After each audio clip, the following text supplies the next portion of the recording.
선언합니다. 계속해서 행정자치국 소관 질의 답변을 계속 이어가겠습니다. 질의하실 의원님 계시면 것으로 신청해 주시기 바랍니다. 네, 오치성 의원님 질의해 주십시오. 네, 안녕하세요. 오치성 시의원입니다. 국장님이와 각 과장님께서 업무보고 자료 준비하시느라 수고 많으셨습니다. 짧게 질문하고 그에 대해서 짧게 대답해 주시면 감사하겠습니다. 예, 첫 번째로요. 하반기 자료에 보면 행정자치국 정원이 상반기에 180명에서 214명으로 증가를 한 거를 좀 확인할 수가 있었습니다. 근데 총무과 직원으로는 인력이 유보정원 40명이 포함되어져 있는데 그 유보정원을 제외한 실제 정원과 현원 그리고 실제 결혼은 어떻게 되고 있는지 좀 답변 부탁드립니다.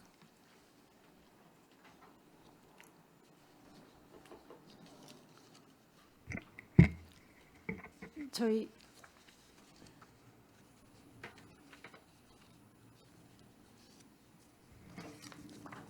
지금 총무과의 유보정원 40명에 대해서 먼저 설명을 드리면요. 작년 말에 올해 저희 72명이 늘어났거든요. 예, 늘어났는데 저희가 일부는 상반기에 다 배정을 했습니다. 부서별로. 근데 지금 저희가 휴직자가 되게 많고 인원이 없다 보니까 그 40명은 총무과에서 유보로 갖고 있다가 하반기에 이제 신규자가 이제 채용이 되면은 거기에 맞춰서 부서별로 저희가 이제 배정을 할 예정입니다. 그리고 이제 이 인원은 사업별로 인원이 정해져 있기 때문에 그 사업에 맞게 이 인원을 다 이제 배정을 해야 되는 거예요.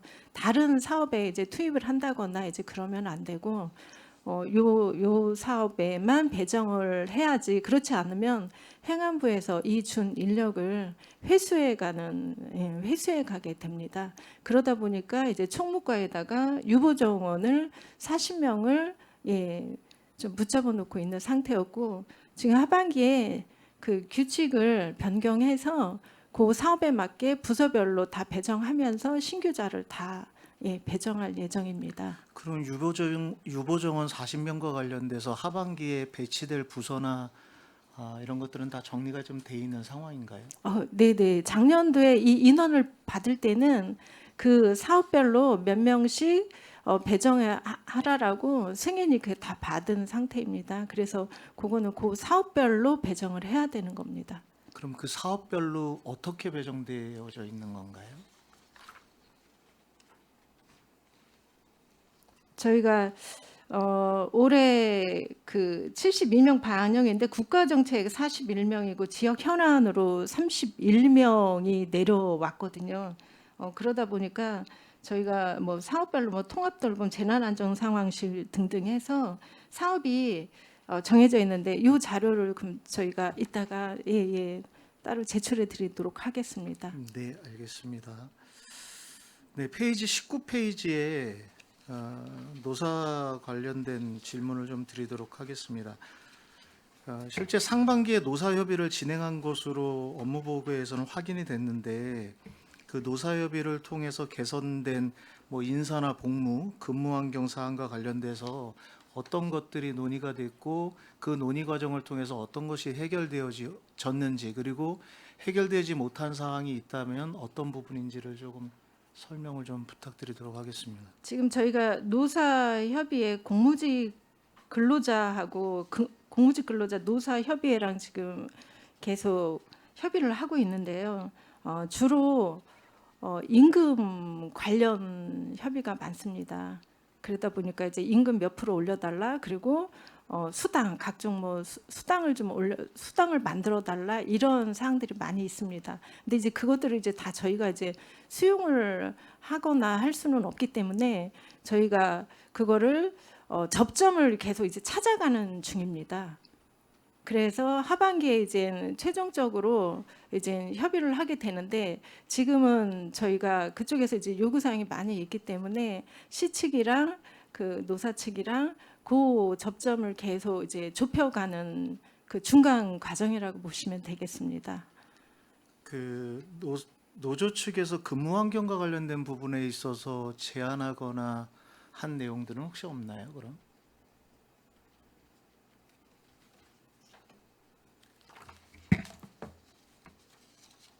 금년도에 이제 두 번에 걸쳐서 노사협의를 개최했는데요. 첫 번째 이제 3월에 한 거는 이제 노사협의회 구성 운영 계획 관련돼 가지고 이제 주로 안건이 있었고요. 그 두 번째 6월에 한 거는 이제 그 공무지 선진지 견학 그런 뭐 일정, 장소 그런 거 선정 등에서 협의를 했습니다. 네, 알겠습니다. 근데 그 페이지 20쪽에 있는 중대산업재해 관련돼서 좀 한 가지만 더 질문을 드리겠는데요. 그 상반기와 하반기 자료를 비교해 보니까 뭐 내용이 별반 다르지 않은 내용으로 자료가 제출된 것을 확인할 수 있었습니다.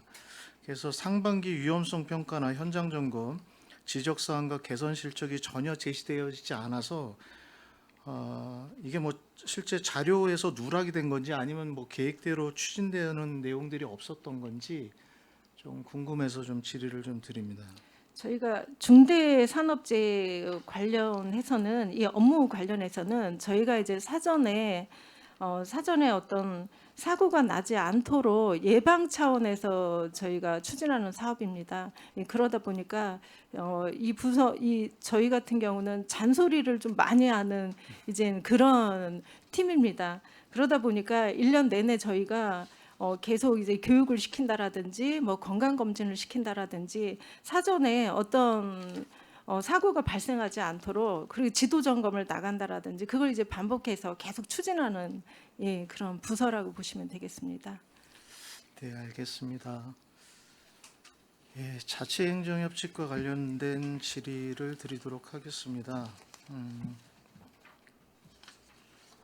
페이지 25페이지에 주민자치회 역량 강화 및 활성화 기반 조성 뭐 이런 내용들로 업무 보고를 하셨는데요. 그 주민자치회가 전 읍면동으로 확대되고 있지만 그 지역별 참여율이나 운영 역량의 편차는 좀 상대적으로 커 보입니다. 그거에 따라 그 역량 강화 관련된 여러 가지 교육 프로그램들을 기획하고 진행하시는 것 같은데요. 이런 교육과 관련된 내용들에 대해서 읍면동별로 개별적으로 평가를 좀 진행하고 계시나요?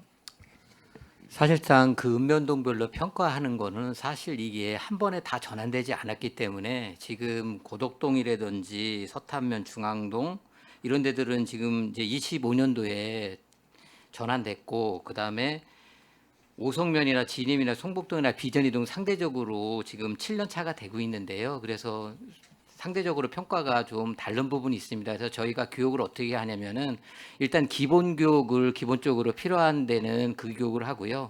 두 번째로는 이제 심화 교육을 하고 있습니다. 그리고 의제라든지 아니면 주민총회라든지 주민참여 예산이라든지 이런 필요한 교육들이 부분 있습니다. 그래서 저희가 주민자치 협의회하고 한 달에 한 번씩 회의하는데요. 그래서 위원장님들이나 협의회장님들하고 이런 부분에 대해서 필요한 교육들을 할 계획이고요. 참고로 이제 작년에 예산이 넉넉치 않아가지고 교육비 같은 게 좀 삭감된 부분이 있습니다. 그래서 저 김정은 협의회장님하고 논의했는데요. 그래서 그런 부분을 좀 살려서 주민자치위원님들이 역량을 강화할 수 있는 교육뿐만 아니라 실적으로 잘된 지자체에서 가는 것도 중요하다고 생각돼서 그런 데도 이제 방문할 계획을 좀 가지고 있습니다.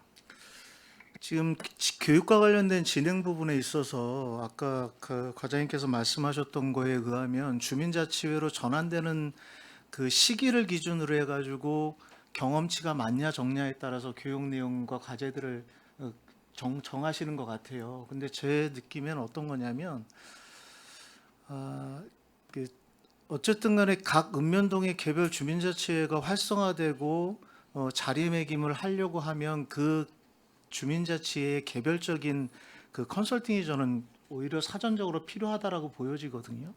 그리고 그 컨설팅을 통해서 맞춤형 교육들이 진행되지 않으면 실제적인 주민자치회 회원들과 교육이 잘 어우러지지 않아서 별다른 교육적 효과나 또 교육을 받은 이후에 역량이 강화되어지는 그런 부분들에서 좀 미진한 부분들이 좀 있다고 보여집니다. 그래서 교육을 기획하실 때 좀 맞춤형 컨설팅을 기반으로 한 각 주민자치회의 교육 프로그램들을 좀 또 고민해 보셨으면 어떨까라는 좀 생각이 들고요.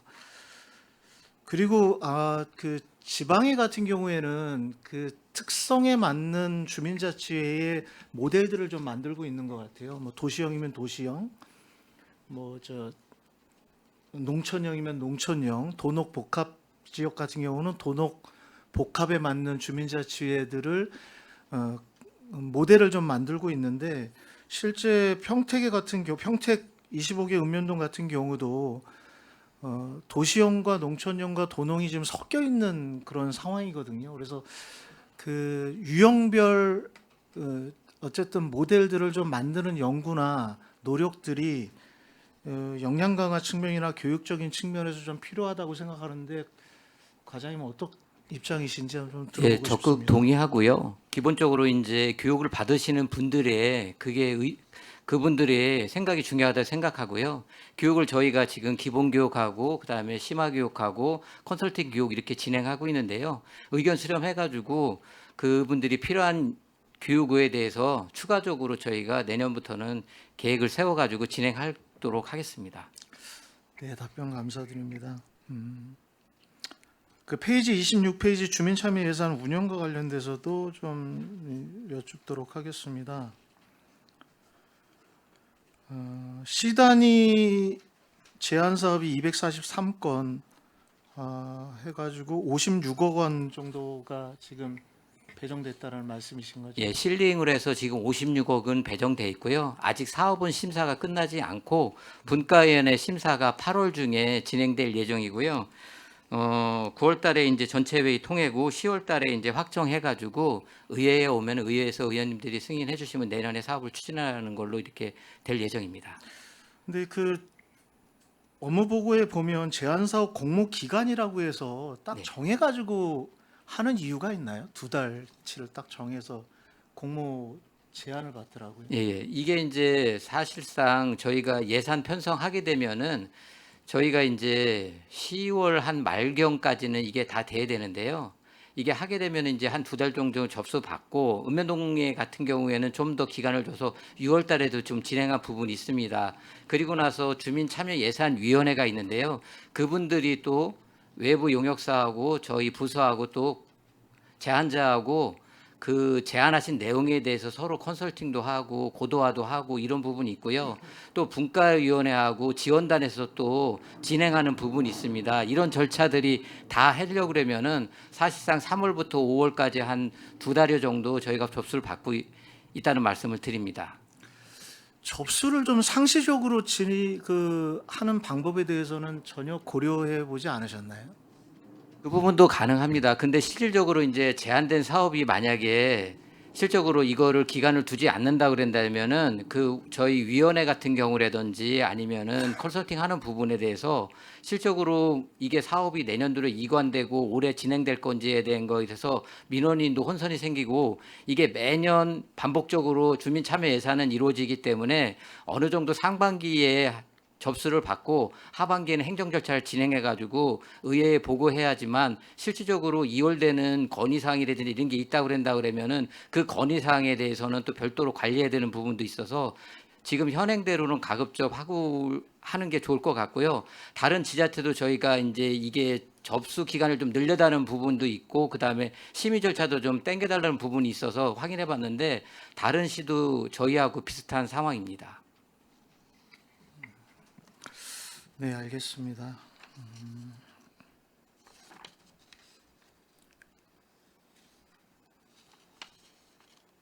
페이지 28페이지에 군경 협력, 안전도시를 위한 군경 협력 관련돼서 여쭤보겠습니다. 이 상반기 사업 중 범죄 예방이나 재난 대응 또는 시민 안전 향상으로 이어진 좀 구체적인 성과가 있나요? 뭐 만약에 뭐 예를 들어서 한다면 뭐 CCTV나 비상벨 설치 위치를 뭐 조정을 했다거나 아니면 뭐 순차로 신고나 범죄가 좀 감소한 결과치가 나왔다거나 아니면 뭐 이런 순찰 활동을 통해서 범인 검거라든가 아니면 실종자, 치매 노인 같은 경우들을 뭐 구조했다거나 이런 좀 구체적인 성과들이 나타난 게 좀 있나요? 사실 저희가 이제 범죄 건수는 한 1년에 한 2만 6천 건 정도 됩니다. 그 중에서 이제 5대 범죄 하면 한 6천여 건이 되고요. 이게 이제 저희하고 이제 경찰서하고 같이 하는 부분이 있는데 치안 같은 경우에는 저희가 금년에 달라진 거는 이제 여성 귀가 서비스라 그래서 자율방범대에서 달빛 동행 서비스를 하고 있습니다. 그게 한 지금 9개월 정도 됐는데요. 9개월 정도 이용자들은 한 298명 정도 되고요. 앞으로 이런 필요한 서비스니까 저녁에 만약에 여성들이 귀가하는데 동행이 필요하다 그러면 이런 서비스를 지속적으로 제공할 예정이고요. 기타 이제 CCTV 같은 경우에 설치해 달라는 거라든지 아니면 우범 지역에 있는데 가로등 보안 등 설치해 달라고 하는 데도 있고요. 교통 시설물 같은 경우에도 안전사고가 많이 나서 시설물 보완해 달라는 것도 있었는데 이런 것들은 이제 관련 부서하고 같이 치안 협의회를 반기별로 개최해서 건의 사항 같은 경우에는 계속적으로 지속적으로 처리해 나가고 있습니다. 네, 답변 감사드립니다. 네, 회계과 관련된 질문 한 가지 정도만 하겠습니다. 아까 시청사 활용 방안 수립과 관련돼서는 자료로 주시기로 하셨던 거죠? 시청사 활용 방안에 대해서는 저희들이 이제 용역 진행 사항을 의회 보고를 한번 따로 드리도록 그리하겠습니다. 네, 알겠습니다. 네. 그럼 그거로 가름하는 거로 하고요. 네. 그 회계 재정 운영과 관련해서 좀 질의를 드리도록 하겠습니다. 페이지 32페이지고요. 그 상반기에는 투명하고 책임성 있는 건전 재정을 하겠다라고 말씀을 하셨는데 하반기에는 좀 내용이 살짝 다르게 표현된 거를 좀 확인할 수가 있었습니다. 그 내용은 투명하고 효율적인 회계 재정 운영을 하겠다라고 해 있는데 재정 책임성보다 어떻게 보면 집행 효율성을 좀 강조했다라는 것으로 좀 보여지는데 구체적으로 이 내용을 어떻게 이해할 수 있을지 좀 설명을 좀 부탁드리겠습니다.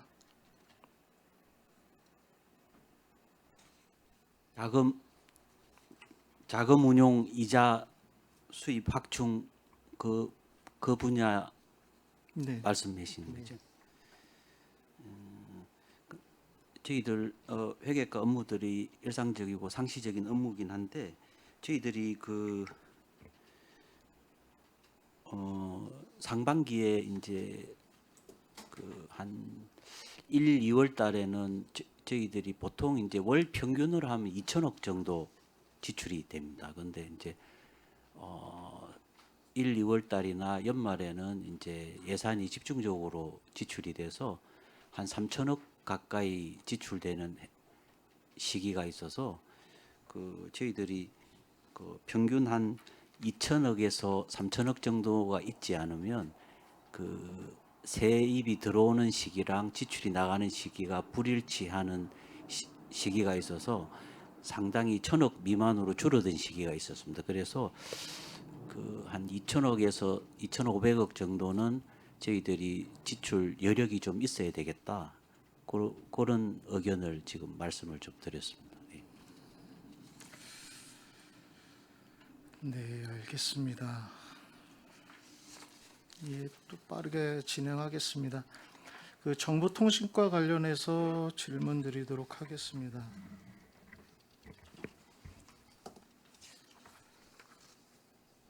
그 사이버 보안 대응 역량 강화 훈련 페이지 38페이지에 보시면 평택산업진흥원이나 자원봉사센터 등 출연기관 그리고 유탁기관과 같은 데서도 이 동일한 그 보안 수준으로 점검을 하고 있는 건가요? 다른 네, 저희 도시공사랑 출연기관까지 저희가 보안 점검을 같이 하고 있습니다. 똑같이 하고 계신 건가요? 네네네, 보안 감사도 나가고 있고, 그 다음에 거기에 대한 사이버 침해 대응에 대한 준비 같은 것들 이런 것들 같이 하고 있습니다. 네, 알겠습니다. 민영행정과 관련돼서 질문 드리도록 하겠습니다. 페이지 41페이지에 보면 무인 민원 발급 접기하고 키오스크를 확대하고 있지만 이용률이 낮은 설치 장소도 제 생각에는 있을 수 있다고 생각이 드는데 혹시 기기별 이용 건수 같은 것을 분석해서 기계 위치를 이전하거나 뭐 통합하거나 이런 사례들이 있나요? 네, 저희가 전에 송탄동 이쪽에 있는 거는 그 동문 굿모닝 그 아파트가 생기면서 그쪽에 좀 배치했으면 좋겠다고 그런 의견을 들어서 좀 이전 설치도 하고 또 이제 추가로 만약에 한 개만 있든 뭐 송탄 출장소도 한 개만 있었는데 또 민원이 많은 경우 뭐 하나를 더 배치한다거나 이런 조정은 하고 있습니다. 지금 47대가 지금 관내 무인 민원 발급기가 있는데 그거에 대한 그 이용량이라든가 이런 건 지금 현재 다 분석 중에 있습니다. 이용량은 네, 저희가 다 확인이 가능합니다. 확인이 가능한. 네. 네, 알겠습니다. 그리고 민원 담당 공무원에게 휴대용 녹음기 배부하시고 계시잖아요. 네. 예. 이게 실제 사용 사례나 위법 행위 발생 후 뭐 고발이나 법률 지원 같은 거 이런 그 단계까지 간 사례가 있나요? 네. 그 2023년 12월에 한 읍에서 그 뭐 밥통이나 이런 거 어려운 취약계층한테 제공을 하는데 왜 나는 안 주냐고 하면서 그 물통도 던지고 약간 이렇게 몸싸움도 있고 이런 상황이 있었습니다. 그래서 저희가 이제 경찰서에 고발을 해서 그 법적으로 그 징역 8개월, 집행유예 2년 이렇게 판결 받은 것도 있고요. 일단 저희가 그 민원 접점 그 직원에 대해서는 50% 이상 그 녹음기나 녹화기 이런 거를 저희 보급하게끔 그 규정이 있어서 저희가 한 162개 정도는 다 보급이 돼 있는 상태입니다.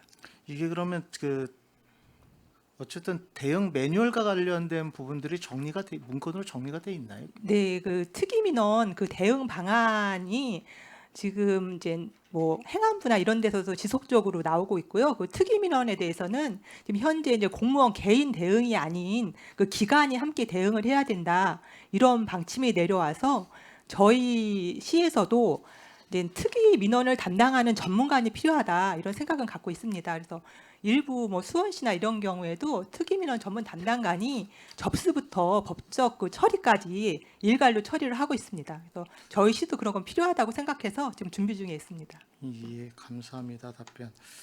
그 종합관제 사업소 관련해서 질문 한두 가지만 하고 마무리하도록 하겠습니다. 그 페이지 46페이지에 보면 뭐 24시 관제와 관련된 내용을 담고 있는데요. 그 CCTV 대수는 굉장히 지속적으로 증가를 하고 있는데 거기에 맞게끔 지금 관제 인력은 계속해서 확충이 되고 있는 건가요? 아니면 확충이 안 돼도 증가되는 숫자들을 감당할 수 있는 그런 인력 상황들이 되는 건가요?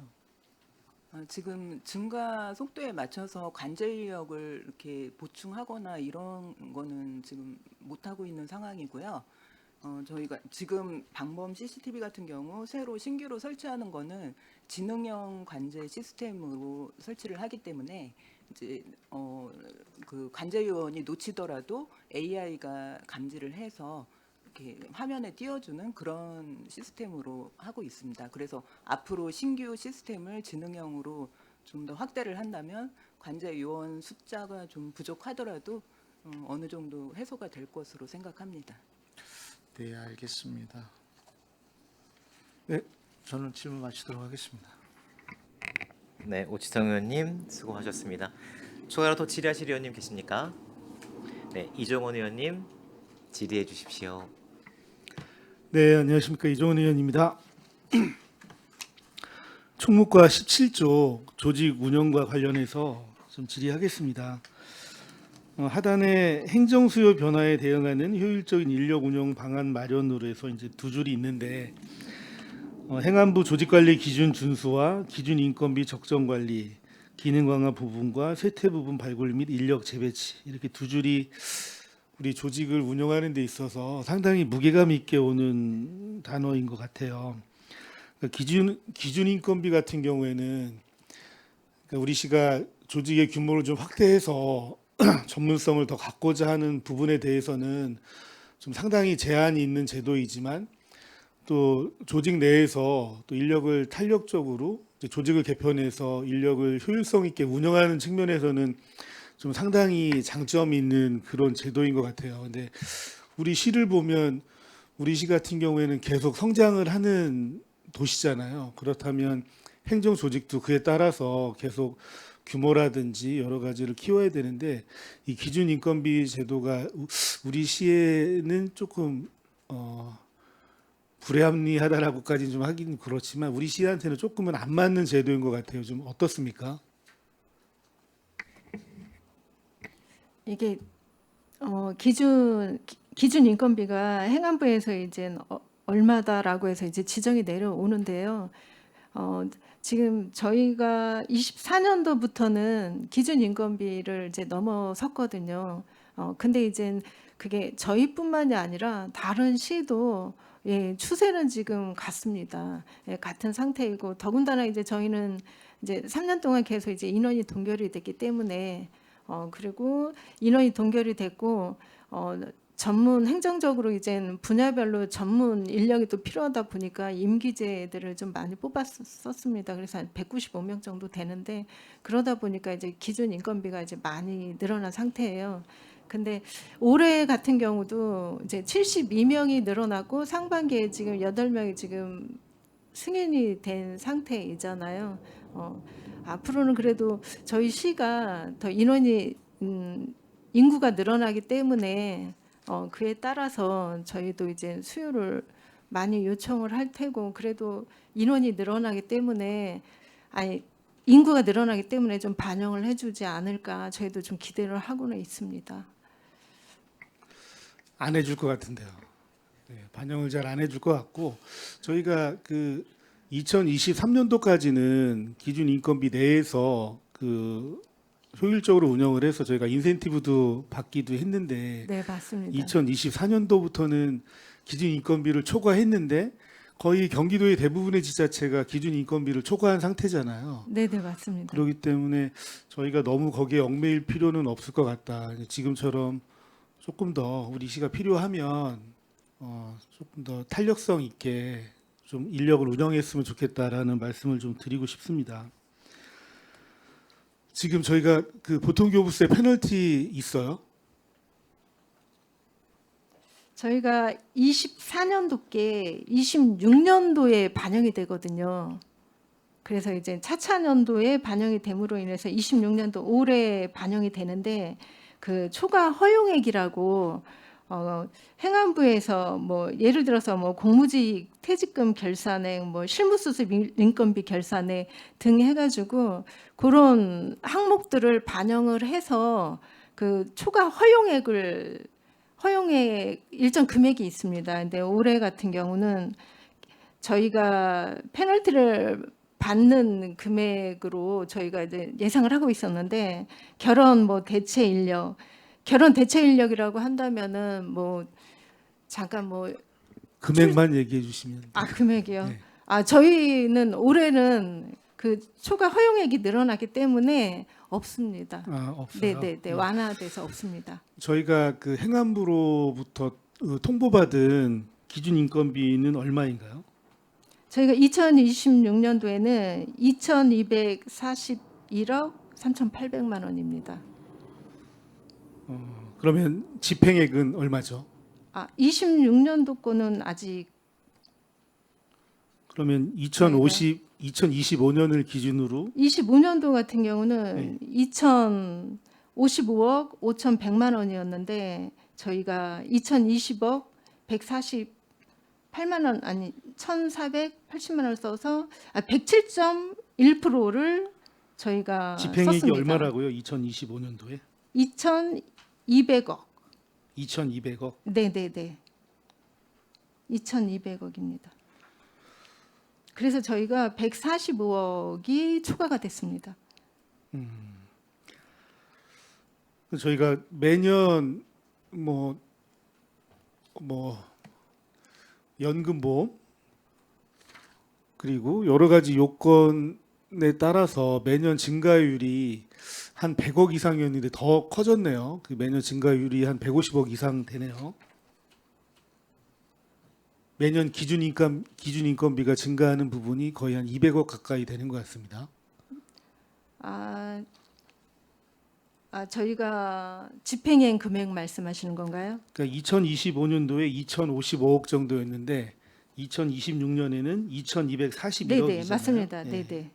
굉장히 큰 폭으로 기준 인건비가 이제 증액이 되고 있는 거네요, 저희가. 네네. 예. 그럼 기준 정원은 몇 명이에요?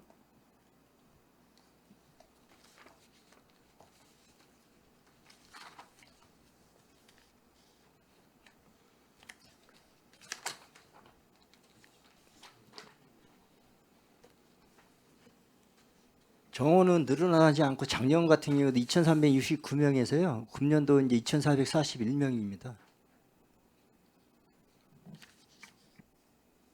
기준 정원도 그 행안부에서 정해주지 않나요? 기준 정원도 행안부에서 이제 정해 주는 거는 맞습니다. 그 네. 기준으로 해서 인건비가 기준 인건비가 이제 계산이 되는 겁니다. 그 자료는 제가 추후에 제출하도록 하겠습니다. 네. 알겠습니다.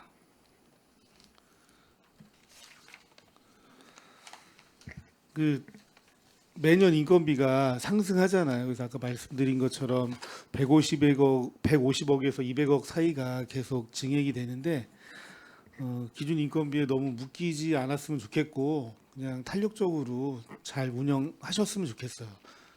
뭐 우리 시가 크는 만큼 또 행정 조직도 거기에 맞춰서 또 전문화되고 고도화돼야 되는데 거기에 좀 머무르면 안 되겠다. 좀 탄력적으로 잘 운영해 주시면 좋겠습니다. 네, 알겠습니다. 그리고 18조 하나 좀 궁금한 게 경기도 공무원 체육대회가 올해 언제 열리나요? 10월경 열립니다. 예? 10월경이에요. 예, 하반기에 열립니다. 네. 저도 한 2번 정도 참여했었는데 이제 직원분들끼리 서로 굉장히 잘 즐기면서 또 평택시를 대표해서 나간다는 자부심도 좀 있고 좀 굉장히 만족도가 높은 것 같아요. 경기도 공무원 체육대회 같은 경우에는. 네, 맞습니다. 그래서 조금 더 많이 지원해 주셔도 좋을 것 같습니다. 네. 네, 알겠습니다.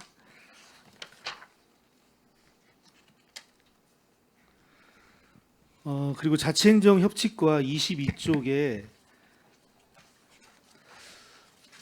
국내 교류 활성화에서 저희가 민간 국내 지자체와 민간 교류를 할 때 어떤 지자체 간의 인센티브가 좀 있는 것 같은데 좀 설명해 주실 수 있을까요?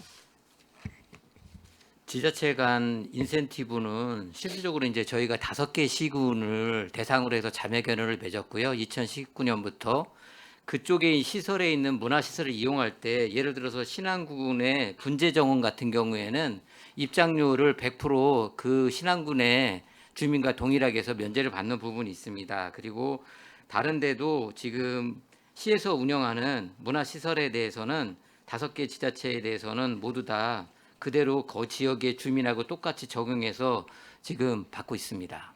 정리해서 한 번만 주십시오. 네네, 알겠습니다. 네. 그리고 고향사랑 기부제 관련해서 그 답례품이 8개 품목이 있는데 좀 어떤 것들이 있는지 좀 말씀 좀 해주실래요? 저희가 답례품은 평택사랑 상품권을 비롯해 가지고 현재 농특산물하고 저희 공산품하고 총 17개 업체에 43개 품목이 있습니다. 금년에 이제 저희가 그 업체를 추가로 이제 선정을 했는데요. 4개 업체 8개 품목이 금년에 추가된 거가 있습니다. 그 추가된 품목은 유기농 배하고 주스하고 그다음에 타일 받침대하고 느티나무 칼 도마하고 그다음에 반려견 고양이하고 개 사료가 있습니다. 그래서 그런 거 해가지고 같이 해서 총 지금 품목은 17개 업체에 44개 품목이 있습니다. 뭐 답례품이 좀 기부를 유인하는 효과가 좀 있나요? 많이 좋아들 하십니까? 제일 중요한 게 답례품이라고 저희 생각하고요. 가격대가 일단은 보통 10만 원을 많이 하기 때문에 라인업을 3만 원대로 하는 게 중요하다 그래서 3만 5천 원, 5만 원보다는 가급적 3만 원에 맞춰가지고 판매하는 게 중요하다 그래서 업체한테 계속 지금 독려하고 하고 있습니다. 그 고향사랑 기부제가 그 10만 원일 경우에는 혜택이 정말 많잖아요. 예, 그렇습니다. 그 기부금의 그 기금의 누적 한도가 좀 얼마나 되나요, 현재? 저희가 이제 한 1억 한 3천만 원 정도 저희가 이제 매년 들어오는 부분이 있고요. 저희가 이 중에서 작년에 1억을 갖고 공모 사업을 진행해 가지고 주민 복지 증진의 대상 사업을 해서 부서별 공모를 한 다음에 다시 이제 재차 시민을 대상으로 해서 공모를 진행했습니다. 선정된 사업에 대해서 말씀드리면은 그 딥페이크라고 그래 가지고 아동들이 아무 생각 없이 남의 얼굴을 도용해 가지고 그거를 그러니까 성착취물이라 이런 걸 만들 수도 있습니다. 청소년들이. 그래서 그런 예방 교육하는 거에 일부 이제 사업을 선정했고요. 또 하나는 이제 저희가 노유자 시설 같은 경우 있습니다. 어려운 분들이 있는데 근데 찾아가지고 그분들 이루하기 위해서 찾아가는 문화예술 활동 쪽으로 해서 그쪽에 사업을 하나 배정했고요. 또 하나는 자원봉사를 많이 하고 계시는데 실적으로 저희가 이제 예산이 많지 않기 때문에 담아주지는 못하는 부분이 있어 우수 자원봉사단체를 대상으로 해서 공모 사업을 진행해서 집수리 봉사라든지 관련 재료비 같은 거를 지원해 주는 부분이 있고요. 또 하나는 이제 청소년들이 방학이라든지 이런 주말을 맞이해 가지고 일자리가 많지 않은 부분이 있어서 도서관에서 이제 책 같은 거 장서 정리할 부분이 있어서 인턴제 이런 걸 좀 운영한 부분이 네. 있습니다. 답변을 조금만 짧게 해주시면 네네. 좋을 것 같고, 그러니까 이제 일반 시민을 대상으로 해서 이 기금을 어떻게 활용할 것인가를 네. 이제 물어봐서 그것으로 인해서 이제 그 활용처를 찾으신 거잖아요. 예, 근데 이제 반대로 기부에 참여하신 기부금을 낸 분들이 고향이나 내가 사랑하는 곳을 위해서 기부를 했는데 그분들이 원하는 것에 그 요구를 좀 들어주는 것도 의미가 있을 것 같은데 그런 부분들 검토가 좀 가능할까요? 예. 저희가 이제 이 기부를 하신 분들에 대해서는 저희가 어떤 사업을 해가지고 어떻게 집행했다고 해가지고 저희가 연초에 또 기부 결과 나온 걸 갖고서나 저희가 그 우편물로 해가지고 메일을 지금도 우편물을 발송하고 있습니다. 그리고 사실상 공모를 해야지 되기 때문에 저희가 어떤 사업이 미리 선정됐다고는 할 수는 없지만은 금년에 이렇게 모여진 사업 갖고 저희 공모 결과가 나오면은 청소년이라든지 사각지대에 있는 취약계층을 대상으로 해서 이런 사업을 진행했다고 그래가지고 편지를 좀 보내드리고 있습니다. 그러니까 기금의 일부는 공모를 하되 네. 일부는 또 기부한 사람들이 원하는 사업들이 있을 거잖아요. 예. 그런 사업을 한번 시행해 보는 것도 나쁘진 않을 것 네, 같아요. 알겠습니다. 그래서 그것도 한번 좀 그런 사업도 좀 강구해 주시면 좋을 것 같아요. 네네. 알겠습니다. 기부한 분들이 원하는 사업. 네네. 예.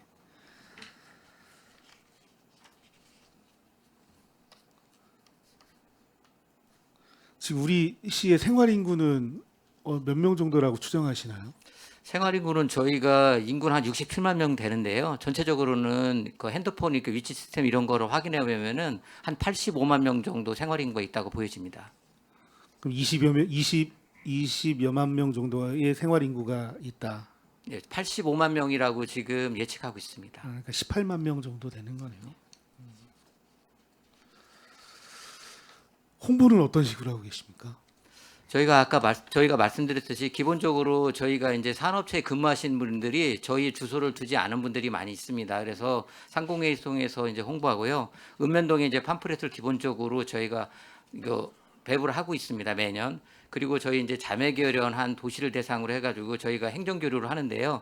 서로 간에 이제 그 지자체에 있는 거를 좀 했으면 좋겠다고 해서 그 제천시하고는 저기 2년 전에 농협에서 그쪽 농협하고 저희 교류해가지고 한번 서로 물건을 사준 적이 있습니다.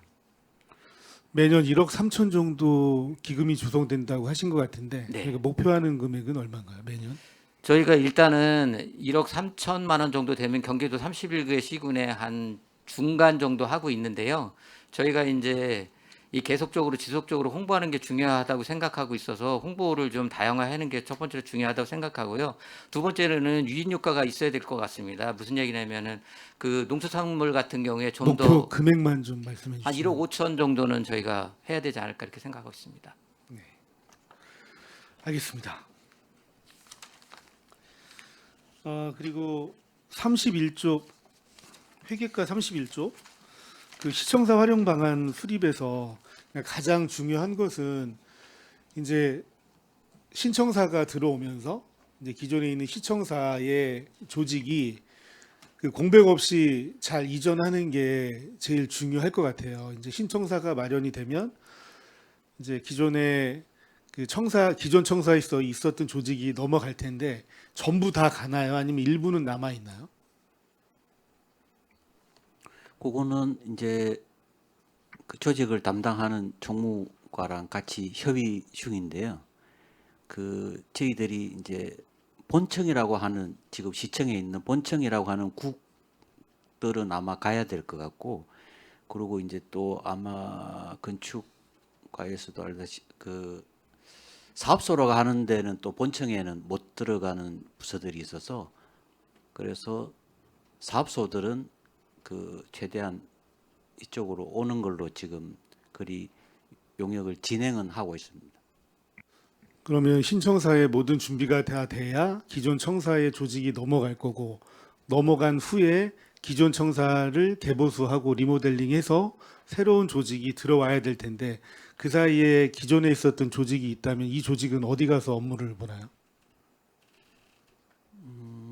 그 29년도에 만약에 신청사로 이사를 가게 되면 보통 타 시군 사례를 봐도 이게 한 달 안에 다 가는 게 아니고 뭐 6개월에서 길게는 1년 정도 순차적으로 이제 이사를 가게 되는데, 그렇게 되면 빈 공간들을 먼저 보수를 하든지 리모델링을 하고, 그래서 그거는 그 좀 임박해져야 아마 결정이 될 것 같습니다. 이사 가는 날짜가 확실히 결정이 되고 이사 가는 부서가 결정이 될 때 순차적으로 아마 연계해서 결정을 해야 될 것 같습니다.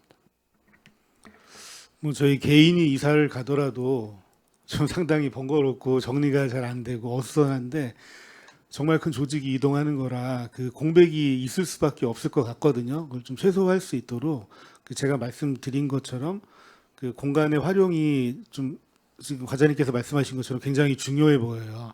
잘 효율적으로 운영하셔가지고 공백 없이 좀 잘 이전했으면 좋겠다는 말씀드리겠습니다. 네, 알겠습니다.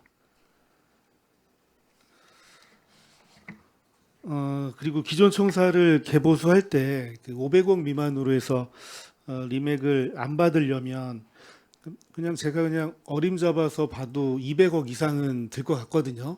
어떻게 보시세요? 그럼 중앙투자심사를 받아야 되는 거죠?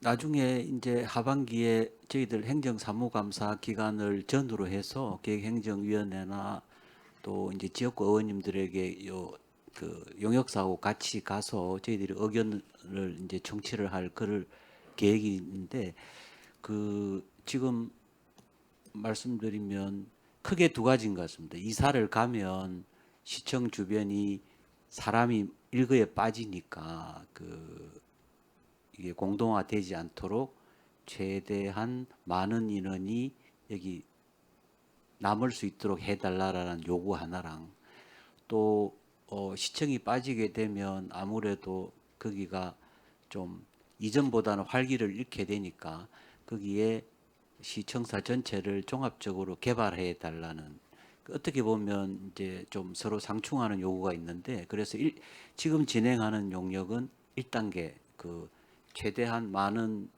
3년 뒤에 이사를 시작할 때 최대한 많은 외부에 나가서 임차하는 직원들을 불러들이는 게 이 용역의 목적이고, 말씀드린 2단계로 그 시청사 전체를 그러면 향후는 어떻게 개발할 거냐에 대한 종합 발전 계획은 별도의 용역을 수립해서, 이거는 뭐 7년 이상, 8년 이상 걸리는 거는 별도 용역을 해야 되지 않을까. 그래서 1단계로 지금 이 용역을 진행하고 있습니다. 1단계로 용역을 진행했을 때는 200억 미만인가요? 200억 이상인가요? 저희들이 작년 기준으로 그 이제 공공기관 리모델링 비용을 감안하면 그게 이제 저희들이 결정하기 나름인데 한 300억 내외로 되는 걸로 작년 물가 기준입니다. 네, 그러면 10월에 받는 투자 심사는 그 중앙 투자 심사가 되겠네요. 아닙니다. 그래서 이 500억이 안 되면 자체의 심사로도 일단은 가능합니다. 예. 그래요. 네. 그 만약에 이제 건물 면적이 정축이나 해가지고 30% 이상 변동이 있을 때는 상급 기관에 가서 봐야 되는데, 네, 연면적이 그 미만일 때는 자체 심사가 가능합니다. 알겠습니다. 네, 그리고 33쪽에 그 지역과 상생하는 공정 계약을 통해서 활기찬 지역 경제를 활성화하겠다고 말씀하셨어요.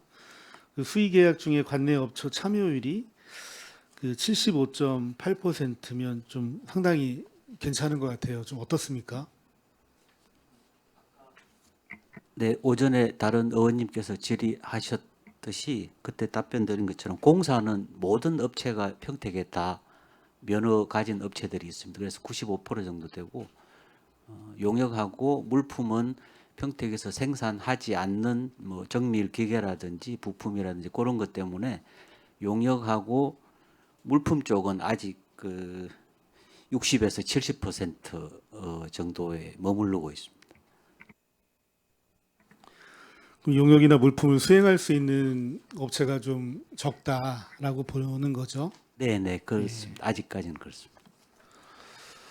알겠습니다.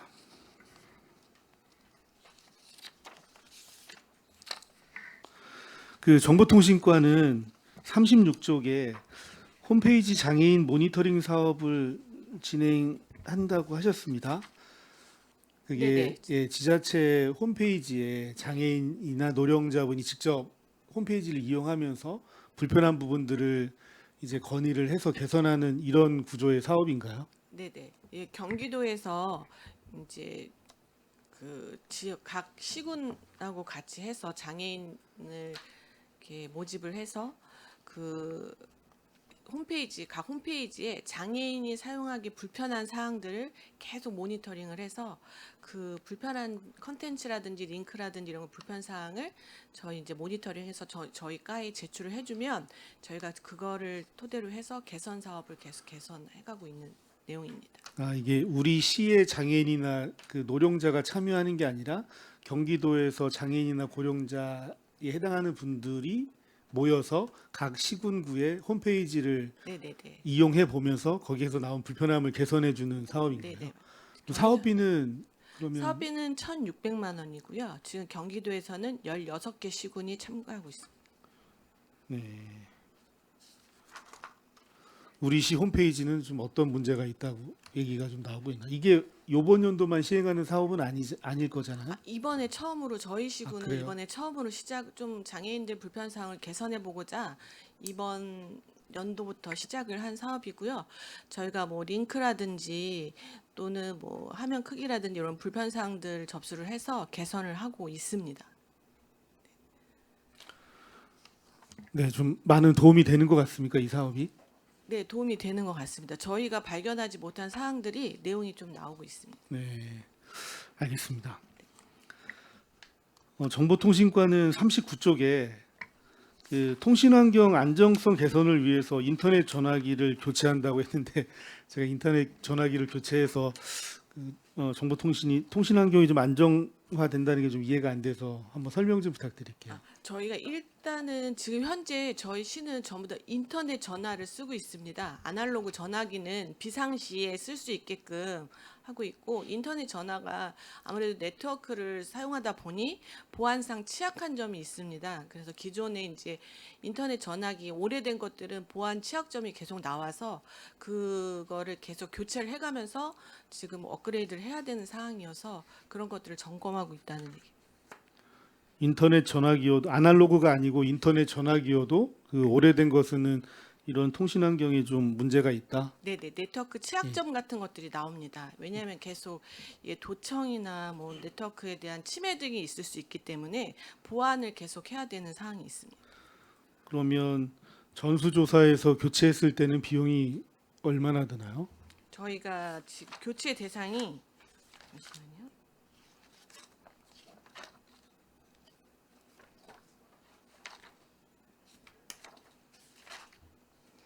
저희가 총 전화기가 그 1100대 정도가 옛날 전화기를 쓰고 있습니다. 그래서 지금 교체될 대상이 1100대 정도 되는데 저희가 예산상으로 한꺼번에 1100대를 교체할 수는 없고 좀 지속적으로 노력은 하고 있습니다. 1,100대를 다 교체하면 얼마 정도 예산이 소요가 되나요? 한 대에 저희가 30만 원 예산은 전화기 한 대에 30만 원인데 디지털 전화기는 그래서 꽤 금액이 됩니다. 네, 천천히 바꾸셔야겠네요. 네. 알겠습니다. 그 민원행정과 그 생활민원 SOS 기동 처리반 운영에서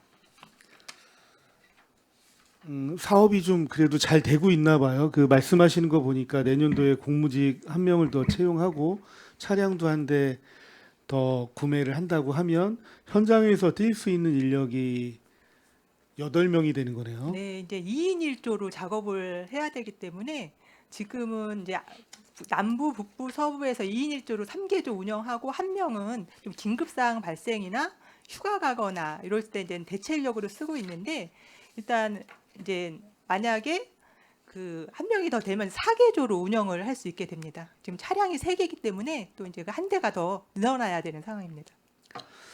근데 이게 서비스를 제공받는 게 이제 공공시설도 이제 그 서비스를 받을 수 있는 거잖아요. 네, 그리고 경로당하고 마을회관만 해당이 됩니다. 그렇죠. 저도 그렇게 알고 있는데 제가 이제 그 시 블로그를 검색을 해보니까 시 블로그 그 공식 시 블로그에는 그렇게 안 나와 있더라고요. 네. 거기는 이제 그 노후화된 도로나 교통시설물도 이제 가능하다고 되어 있어요. 네. 그래서 진짜 이분들이 긴급할 경우에 가서 이런 부분도 그 유지보수나 수리를 하나요? 지금 현재는 안 하고 이게 SOS 팀이 맨 처음에 생겼을 때는 그 공공시설물도 지금 보수를 했습니다. 근데 그 겹치는 부분, 도로가나 이런 데서 또 시설물은 보수하는 곳이 있기 때문에 겹치는 부분이 있어서 SOS 팀 취약계층 대상으로 하는 걸로 이렇게 변경을 해서 현재는 경로당 마을회관이나 취약계층만 대상으로 하고 있습니다. 그렇죠. 연간 단가 계약해서 유지보수하는 업체들이 있는데 굳이 이 SOS 생활 기동 처리반까지 그걸 할 필요는 없을 것 네. 같아서 그럼 시 블로그의 내용을 좀 수정을 해주시면 좋겠어요. 네, 알겠습니다. 예, 저희가 한번 확인해 홈페이지는 보시죠. 다 예. 이제 수정을 했는데 네, 블로그 한번 확인해 보겠습니다. 네네. 그리고 마지막으로 종합관제소 47조 질의 좀 하겠습니다. 이게 불법 주정차 무인 단속기를 새롭게 설치하는 부분은 이제 주민들 생활하는 부분하고 그 상권 지역 상권하고 좀 많은 연관성이 있는 것 같은데 그 기준이 좀 명확하게 있나요? 평소 때 이제 한 저기 전년도에 1년에 걸쳐서 무인 단속기 설치가 필요하다고 주정차 이제 불편상 민원이 많이 들어오는데요. 그거를 위치를 다 이렇게 모아놨다가 이제 주민 의견 수렴도 하고 현장 여건이 설치가 가능한지 실효성이 있는지 이런 거를 종합적으로 판단을 합니다. 그렇게 해서 이제 또 그거를 요구하는 대로 다 할 수는 없기 때문에 예산 범위에서 1년에 20대에서 19대 정도 신규로 설치를 하고 있습니다. 네, 그 주정차 단속 사전 알림 서비스 가입자는 지금 얼마나 되나요? 현재 한 33만 명 정도 되고 있습니다. 33만 명 정도.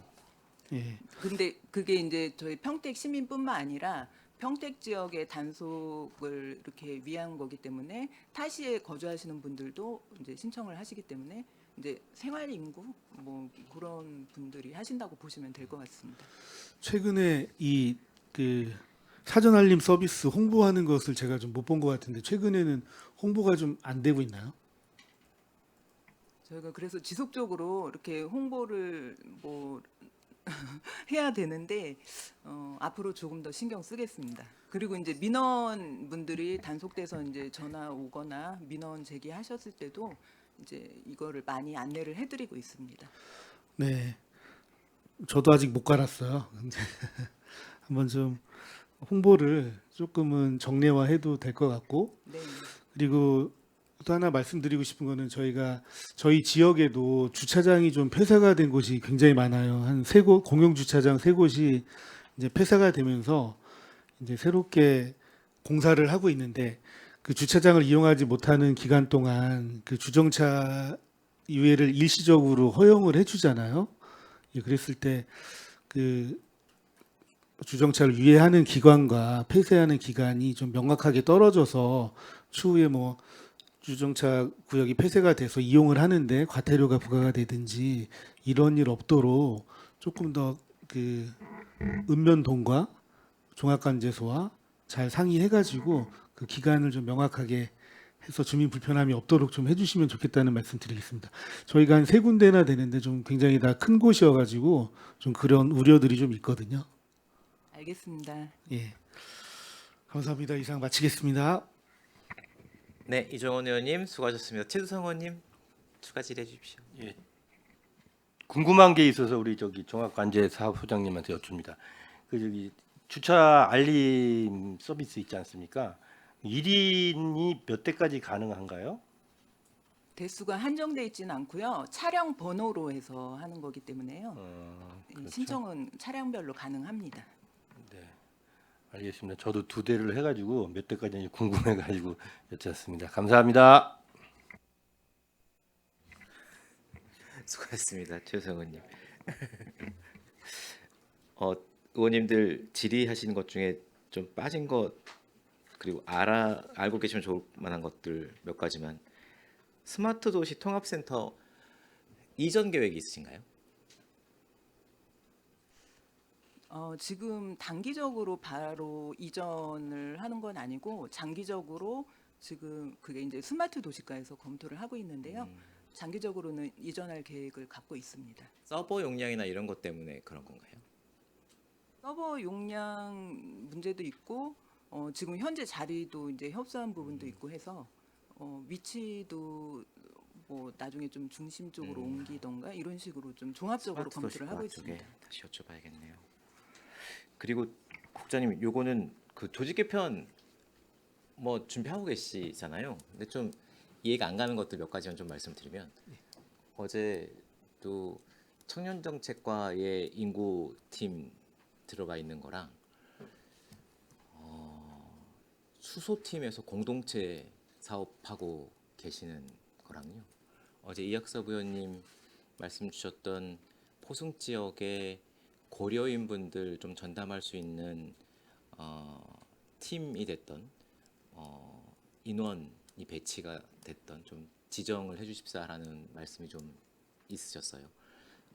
인구가 고려인 분들이 포승 지역을 집중적으로 이렇게 거주를 많이 하시는데 이분들을 감당할 수 있는 이제 뭐 포승읍이 됐던 아니면은 안중 출장소가 됐던 뭐 팀 체제면 뭐 베스트겠지만 그게 어렵다면 뭐 좀 전담해서 소통할 수 있는 공간이 좀 있었으면 좋겠다라는 말씀이 좀 있으셨고 그리고 요거는 좀 궁금해서 여쭤보는데 차량 단속하는 카메라 설치는 종합관제 사업소에서 하고 방범 CCTV 설치는 스마트 도시과에서 하고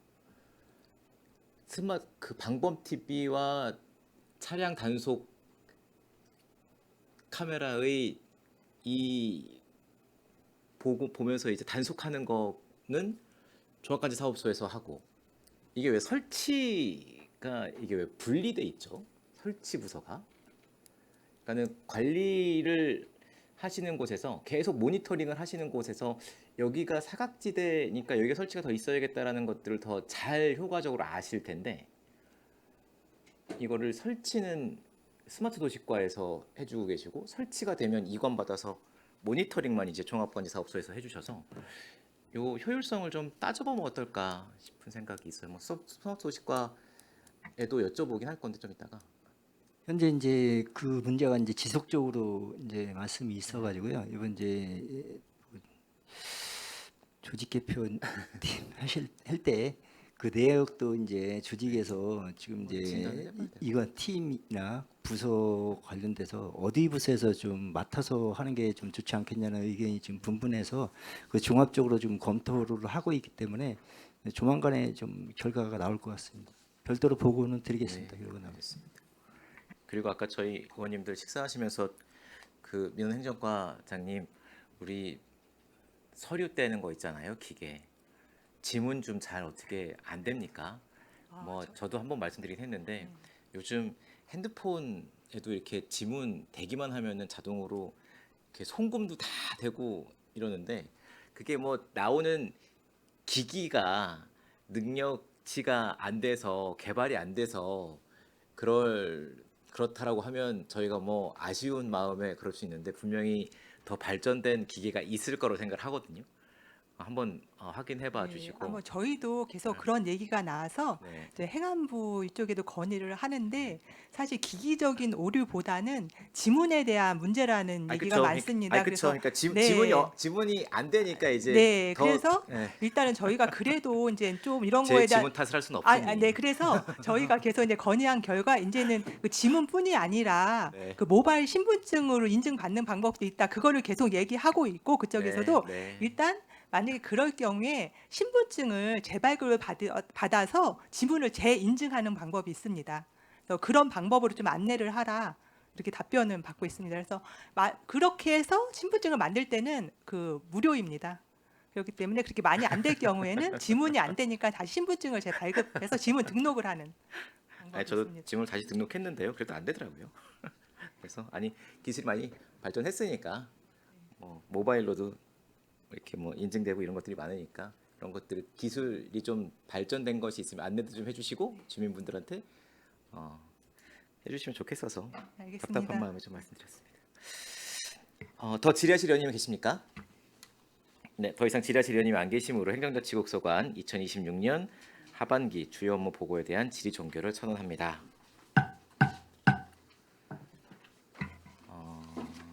행정자치국장님을 비롯한 관계 공무원 여러분 수고하셨습니다. 원활한 회의 진행을 위해 잠시 정의하고자 하는데 의원님 여러분 이의 있으십니까? 이의가 없으므로 14시 50분까지 정회를 선언합니다.